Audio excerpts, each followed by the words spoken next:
नमस्कार दोस्तों, स्वागत है आप सभी का मेरे चैनल पर। वीडियो में सीमा हैदर पर बात करूंगी, गुलाम हैदर पर, मोमिन मलिक साहब पर और बादल बाबू के ऊपर भी बात करूंगी। लेकिन आज सबसे पहले मैं उस शख्स के बारे में बात करना चाहती हूं जो खुद को इतना काबिल समझता है, मोमिन सर से भी काबिल समझता है। हालांकि वो अपने जहां बैठता है वहां से वो ये कहता है कि मैं खुद को क्या ही बताएं, वो क्या क्या बोलता है, अपनी बात से पलट जाता है बार बार। उसने अभी कुछ दिन पहले पाकिस्तानी चैनल पर बहुत सारी बातें किया था, किसी के चैनल को प्रमोट कर रहा था बार बार और बाकी यूट्यूबरों को गलत बोल रहा था। मैं पूछना चाहती हूँ उस बंदे से, नाम ले लेती हूँ, निशांत कुमार। किसी के प्रोफेशन पर सवाल उठाना कहाँ तक जायज़ है? कोई कुरकुरा बेचे, बिस्किट बेचे, चोरी तो वो नहीं कर रहा है।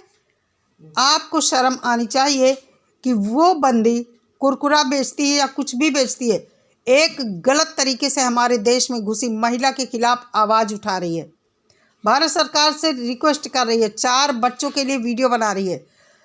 अगर आप केवल 6-7 लोगों का नाम लेकर उनको अच्छा कह रहे थे और बाकी जो भी सीमा हैदर के मामले में आवाज़ उठा रहे थे गुलाम हैदर के सपोर्ट में कि गुलाम हैदर को उसके बच्चे मिलने चाहिए, अगर आप बाकी यूट्यूबर बेवकूफ़, गंवार, पढ़ लिख कर नहीं आते, इस तरह की बात ना करते, तो मैं भी आज इस वीडियो में आपका नाम नहीं लेती। काफ़ी दिनों से मैं आपको सुन रही थी। आप जब से इस चैनल पर आए हैं, हमारी जो भारतीय बहन है, मैं नाम नहीं लेना चाहूँगी, शुरू से आप इस भगोड़ी के सपोर्ट में थे और भगोड़ी नाम से आपको बड़ी चिढ़ लगती है। उसका इतना सपोर्ट आपने किया, लेकिन मुझे लगता है उसने आपको लात मारकर अपने चैनल से भगा दिया, क्योंकि एक बार आपने कहा था कि उसने कभी मुझे रिप्लाई नहीं दिया। थक हार कर आखिर आप गुलाम हैदर के सपोर्ट में अब बातें करते हैं, लेकिन अभी भी सपोर्ट सीमा हैदर का ही दिखता है। आपने बड़े बड़े दावे किए थे कि सीमा हैदर कैसे गुलाम हैदर को इंसाफ मिलेगा। सीमा हैदर की शादी लीगल हो चुकी है। बहुत सारे रास्ते आप बता रहे थे सीमा हैदर को कि क्या नाम उसका, आर्य समाज मंदिर से वो विवाह करा चुके हैं, ये करा चुके, वो करा चुके, बच्चों का धर्म परिवर्तन हो चुका, वो सनातन में शामिल हो चुकी है, बच्चे स्कूल जा रहे हैं। बहुत सारी बातें आपने सीमा हैदर को लेकर किया और एक ठप्पा सा लगा दिया था कि सीमा हैदर भारत से कभी नहीं जाएगी। आज क्यों आप गुलाम हैदर के सपोर्ट में बातें करने लगे? एक हिंदुस्तानी होने के नाते आप जिस चैनल पर बैठते हैं वहां बैठकर सीमा हैदर की बात चलाते हैं, लेकिन वहां हिंदू, मुस्लिम, इस्लाम, सनातन, ये सब बातें करते हैं। मैं वीडियो पहले ही बनाने वाली थी, लेकिन मैं कहीं दूसरी जगह थी। आज अपने घर आई हूँ और रात में 9:15 बजे मैं ये वीडियो शूट कर रही हूँ। आपने क्या कहा था? आप कहते हैं कि हिंदुत्व को प्रमोट नहीं करते, इस्लाम को प्रमोट नहीं करते, लेकिन आपने तो वहाँ पर उस जगह इस्लाम को प्रमोट किया और हिंदुत्व को नीचा दिखाया। शर्म कीजिए आपको निष्पक्ष बात करनी चाहिए। आपने कहा द्वापर युग में युधिष्ठिर धर्मराज के नाम से जाने जाते थे, क्यों उन्होंने जुआ खेला? बहुत सारी चीज़ें आपने कहा।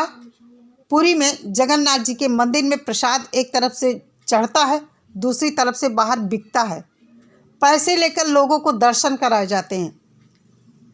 आप ये भूल गए कि इन्हीं पूंजीपतियों के सहयोग से हमारे हिंदुत्व के जो मंदिर हैं उनको कितना दान दिया जाता है। शर्म आनी चाहिए। मैं कहती हूँ आपको 1% नॉलेज नहीं है। इसका सबूत भी जहां आप बैठते हैं जिस चैनल पर, वही सबूत अभी भी पड़ा होगा, अगर उन्होंने अपनी लाइफ प्राइवेट नहीं की होती। जब आप ये बातें कर रहे थे धर्मराज युधिष्ठिर वाली और बहुत सारी बातें आप कर रहे थे पुरी के मंदिर की, कि लोगों के साथ दुर्व्यवहार होता है, इस्लाम में लोग एक साथ बैठकर नमाज पढ़ते हैं, हर धर्म में अच्छाई, और कहीं ना कहीं जो लोग बैठे हैं ना, इन धर्मों को प्रमोट करने वाले, धर्मों के जो क्या कहते हैं उनको, पंडे, पुजारी या मौलवी जो भी है, उनकी वजह से हर धर्म बदनाम होता है। उसी दिन उसी पैनल पर आपको सबक सिखाने, क्या नाम था उनका, सुखविंदर सिंह, वो चढ़कर आ गए थे। उन्होंने आपको ऐसा लताड़ा था, उसी दिन से आपके सुर बदल गए। क्यों? आपकी मर्दों से बात करने की हिम्मत नहीं है। 4 बहनों के बीच बैठकर खुद को अंधों में काना राजा आप समझते हैं।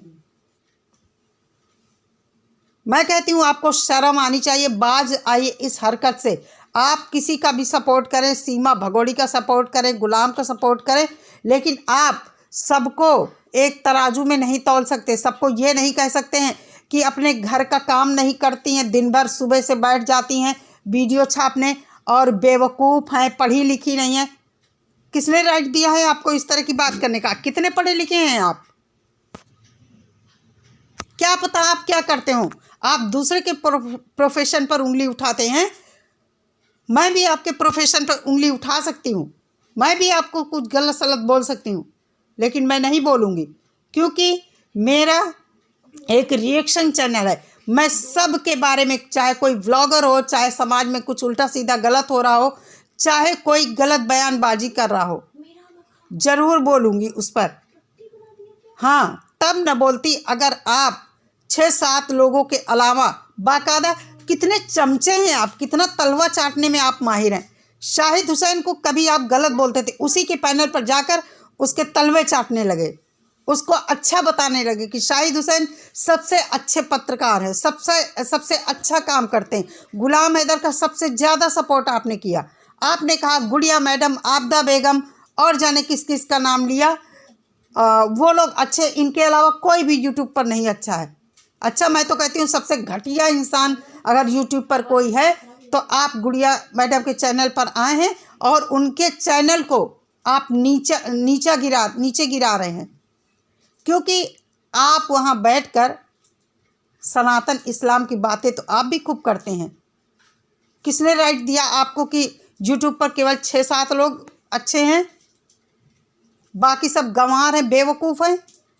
किस हक से कह रहे? कितना पढ़े लिखे हैं आप? शर्म आनी चाहिए आपको। कल मैंने जो लाइव देखा सुना, उसमें एक बहन जो आई थी 9-10 बजे रात में ड्यूटी करके कंपनी से निकली थी, कितना अच्छी तरह से झाड़ा था उसने। और ये वीडियो लास्ट वीडियो है, आगे से ये बात आप कभी मत कहना कि केवल इतने लोगों को छोड़कर, वो हमारी गुड़िया मैडम, आबदा बेगम और वो जो आपी मैम जिनको आप बोलते हो, बहुत अच्छी वो लोग हैं, बहुत अच्छी। आबदा बेगम आपको समय समय पर आपको आईना दिखाती हैं, लेकिन आपकी समझ में नहीं आता है। मैं गुड़िया मैडम से भी रिक्वेस्ट करना चाहूँगी कि जैसे आप पैनल की होस्ट हैं, अगर आपके पैनल पर कोई इस तरह की बात करता है तो आप तुरंत उसको रोकिए, क्योंकि आपकी जिम्मेदारी बनती है। देखिए, आप हमारे भारत की बहन हैं, मैं आपसे हर बात कह सकती हूँ। मैं वही हूँ, आपको एक बार मैंने कमेंट किया था जब अरशद मेव ने आपकी रिकॉर्डिंग लगाई थी, और मैंने आपको कमेंट किया था कि यूट्यूब पर आप किसी से अपना नंबर ना शेयर करें, यहाँ किसी का भरोसा नहीं है। मैं सुनती हूँ, कभी किसी के चैनल पर नहीं जाती हूँ, जो भी मुझे कहना होता है अपने चैनल से मैं बात रखती हूँ। और हाँ, निशांत कुमार, अब आप अलर्ट होइए और इस तरह की बयानबाजी करने से बचिए। अरे आप अगर इतना ही ज़्यादा गुलाम हैदर का सपोर्ट कर रहे हैं तो जाइए ना, आदमियों के कितने चैनल हैं, वहाँ भी आप बात करके आइए, तो मैं मानूँ कि आप कितने काबिल हैं। कोई आपसे क्वेश्चन पूछता है, तुरंत आप रुके रहते, थोड़ी देर गूगल करके बताते हैं। आप लगातार कितनी गलत बयानबाजी कर रहे थे सीमा हैदर के सपोर्ट में, अब आप कहते हैं आपने कानून पढ़ लिया है। जब सुखविंदर सिंह ने आपको कहा, मुझे लगता है उनका सुखविंदर सिंह ही नाम था, जब सुखविंदर सिंह ने आपको लताड़ा है, समझाया, आईना दिखाया, तब आपने कानून पढ़ा। आप हमेशा कहते हैं कि ये आर्टिकल वो आर्टिकल, हाँ नहीं है हम लोग कानून के ज्ञाता, हम लोग अपना घर का काम करते हैं और जो टाइम बचता है अपने देश के लिए, ये भगोड़ी जो इलीगल तरीके से आई है उसके खिलाफ आवाज़ उठाते हैं। 4 मासूम बच्चे हैं, उनको हम सब चाहते हैं कि अपने बाप के पास जाए। हमारी जिम्मेदारी नहीं है गुलाम हैदर उनको कैसे रखता है कैसे नहीं रखता है। कम से कम वो जिस मुल्क के हैं, जिस मुल्क की आबो हवा में वो पढ़े हैं, पले बढ़े हैं, कम से कम 8-9 साल वहाँ रहे हैं, उस मुल्क में जाए, उसी मुल्क में उनका फ्यूचर सुरक्षित है। हमारे भारत में फ्यूचर बर्बाद है। कैसे आप अपने को इतना काबिल बताते हैं? कैसे आपने कह दिया कि बच्चों का फ्यूचर यहाँ सिक्योर है? अरे सुनिए निशांत कुमार जी, जब तक आधार कार्ड नहीं बनेगा तब तक बच्चों का कुछ भी यहाँ नहीं हो सकता। भगोड़ी इसी तरह कमाती रहे, लप्पू को घर खरीदवाए, कार खरीदवाए, लप्पू का पेट पाले पूरे खानदान का, लेकिन भगोड़ी के नाम एक पैसा कहीं नहीं इकट्ठा होगा। कैसे सपोर्टर हो तुम? तो ये वीडियो मैं बनाने वाली थी सीमा हैदर, गुलाम हैदर और बादल बाबू के बारे में, लेकिन निशांत कुमार के ऊपर ही इतनी बड़ी बात हो गई और वीडियो काफ़ी लंबा हो गया है। तो बाकी बातें अगले वीडियो में करते हैं और उम्मीद करते हैं अपनी बहन गुड़िया सिस्टर से कि अगर आगे से कुछ इस तरह की धार्मिक बातें होती हैं, भले ही कोई कमेंट में लिख रहा है, तो उसका जवाब बिल्कुल भी आप अपने चैनल से मत दीजिए, क्योंकि ये आपके चैनल की रेपुटेशन की बात है। आपका चैनल अच्छा चलता है, आप इन बातों का ज़रूर ख्याल रखेंगी। ये मेरी आपको बड़ी बहन की सलाह समझ लीजिए या आप जो भी समझ लीजिए। चलिए सभी लोग अपना बहुत सारा ख्याल रखिए। मिलती हूँ नेक्स्ट वीडियो के साथ। नमस्कार।